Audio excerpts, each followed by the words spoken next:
Okay, and the question is, hey, you're just an ordinary Joe. Why do you need an assault rifle? Those are only used in war to kill as many people as possible, as quickly as possible. It's like, wow, really? So they're not good for defending yourselves. So they're not good. So basically your premise is that assault rifles are no good for defending yourself or others, because sometimes you're defending yourself and sometimes you're defending others. As in, I don't know, you might be defending your neighbors against somebody. You may be defending your household, which could include, children, old people, people that don't like to fight or don't want to fight. You could be defending other people, so you're defending yourself and other people, and it could be against one bad guy or multiple bad guys. So, but you're going to tell me that I don't need, or no one needs, an assault rifle for self-defense or to defend, other innocent people. It's only for killing as many people as possible in the shortest amount of time, like in war.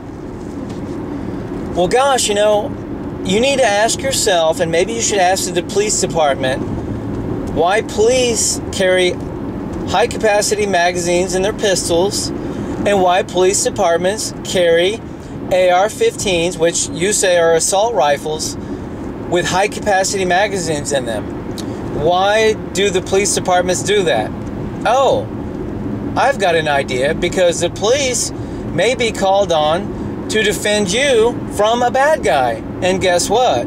They've decided that if they're going to have to take on a bad guy, that they need these types of weapons. Well, guess what?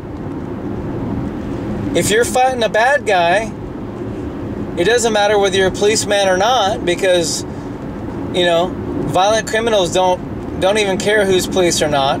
The only thing they respect is your gun. So, why does an honest citizen not need a high-capacity magazine when the policeman says he needs a high-capacity magazine to do his job? And the answer is,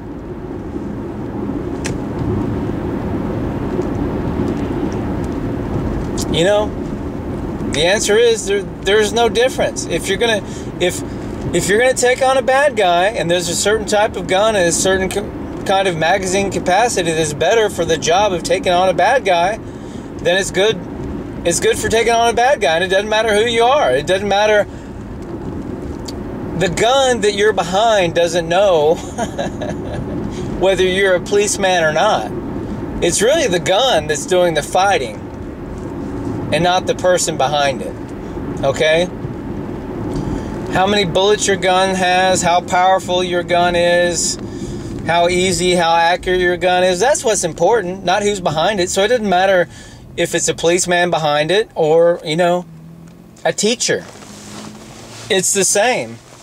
And there's very little difference in the effectiveness of that rifle if it's a trained police officer or a civilian competitive shooter or a teacher. And let me tell you, some of the best shots in the world, period, are civilian competitive shooters, okay? And a lot of times these civilian competitive shooters are the ones that train the military and the police.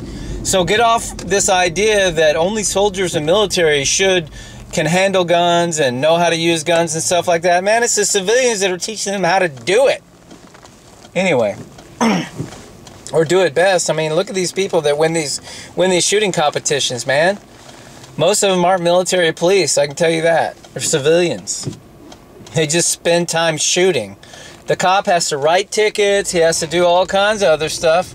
Whereas a civilian competitive shooter, you know what he's doing all day? He's shooting! And guess what he's better at? He's better at shooting.